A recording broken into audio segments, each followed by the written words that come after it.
धर्मप्राण भारत की श्रद्धालु जनता जनार्दन को मैं डॉक्टर मदन त्रिपाठी का कोटि कोटि नमन। जीवित पुत्रिका व्रत भारतीय नारियां परंपरागत एवं विधि विधान से निर्जला रहकर संपन्न करती हैं। व्रत की तिथि के बारे में जनमानस में भ्रम होने के कारण कहीं उनकी यह कठोर तपस्या निरर्थक न चली जाए, इसलिए मैं भ्रम का निवारण भी विभिन्न शास्त्रों के उद्धरण से कर रहा हूँ। निष्कर्ष रूप में आप भारतीय नारियां यह जान लें कि जीवित पुत्रिका का निर्जला व्रत 7 अक्टूबर 2023 दिन शनिवार को किया जाएगा तथा इसका पारण 8 अक्टूबर रविवार को अपनी सामर्थ्य और अपने परंपरा के अनुसार 11:45 दोपहर के पहले तक अवश्य कर लेना चाहिए, क्योंकि उसके बाद दशमी लग जा रही है। नवमी में ही पारण का विधान है। आइए जानते हैं कि इसके बारे में पक्ष और विपक्ष में शास्त्रों का उद्धरण और उस आधार पर उपरोक्त निष्कर्ष का कारण। उपरोक्त निष्कर्ष के विपक्ष में कुछ विद्वान भविष्य पुराण के श्लोक को प्रस्तुत करते हैं और कहते हैं, पूर्वेद्दुः अपुरेद्दुः वा प्रदोषे यत्र चाष्टमी तत्पूज्या सदा यस्तिभिः राजा जीमूतवाहन। इस श्लोक में जीमूतवाहन के पूजा का समय लिखा है। जीवित पुत्रिका के व्रत के बारे में इस श्लोक में उल्लेख नहीं है, जैसा कि विपक्ष ने प्रस्तुत किया है। पक्ष तो वे कहते हैं ऐसा, तो इसमें केवल जीमूतवाहन के व्रत के बारे में नहीं, जीमूतवाहन के पूजा का समय कब होना चाहिए लिखा है। जीवित पुत्रिका का व्रत कब करना चाहिए यह नहीं लिखा है। यदि हम क्षण भर के लिए इसे मान भी लें तो उसी भविष्य पुराण के उत्तरार्ध में यह श्लोक भी लिखा है, जिससे स्पष्ट हो जाता है कि जीवित पुत्रिका का व्रत कभी भी सप्तमी विद्याष्टमी को नहीं करना चाहिए, क्योंकि यह संतान का नाश करती है। मैं जिस पुस्तक अर्थात भविष्य पुराण से जो यह पूर्वेद्दुः अपुरेद्दुः प्रदोष काल के बारे में जीमूतवाहन की पूजा के बारे में बताया इन्होंने, मैं उसी भविष्य पुराण की पुस्तक से ही उसके उत्तर भाग से मैं यह श्लोक प्रस्तुत कर रहा हूँ, जो यह विधान कहता है कि सप्तमी विद्याष्टमी को जीवित पुत्रिका का व्रत नहीं करना चाहिए, क्योंकि यह संतान का नाश करता है। श्लोक इस प्रकार है, उपोष्य चाष्टमीं राजन् सप्तमी रहिता शिवा यस्यामुदयते भानुः पारणं नवमी दिने वर्जनीया प्रयत्नेन सप्तमी सहिताष्टमी अन्यथा फलहानि स्यात् सौभाग्यं नश्यति ध्रुवम्।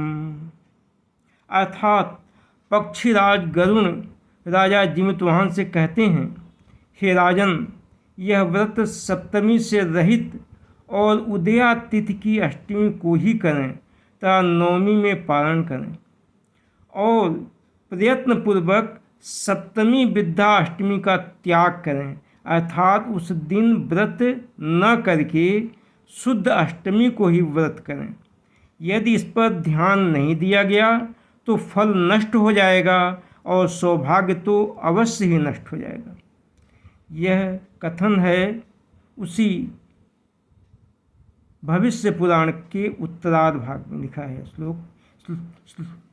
अब इसके बाद आगे चलते हैं।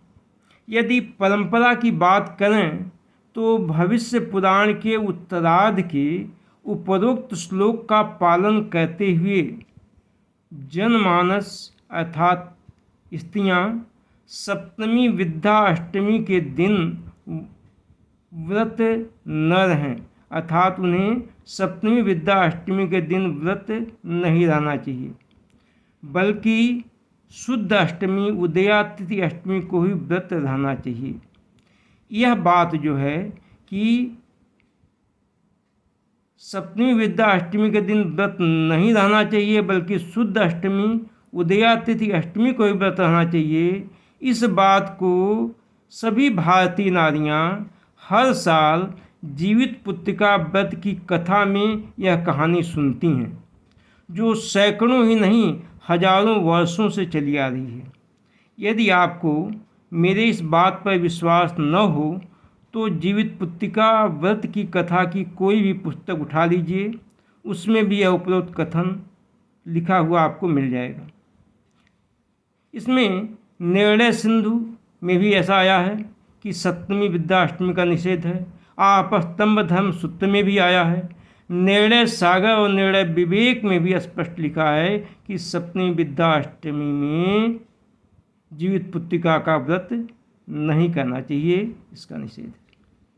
एक प्रश्न उठता है कि भविष्य पुराण में अष्टमी को प्रदोष काल में जीमूत वाहन के पूजन के लिए जो भविष्य पुराण में लिखा है, तो यदि उस अष्टमी को प्रदोष काल में अष्टमी न हो तो क्या पूजन करेंगे, इससे मैं स्पष्ट कर रहा हूँ। देखिए, प्राचीन काल में 16 दिन पूर्व से चलने वाले महालक्ष्मी व्रत के समाप्ति के साथ यह जीवित पुत्रिका का व्रत मनाया जाता था।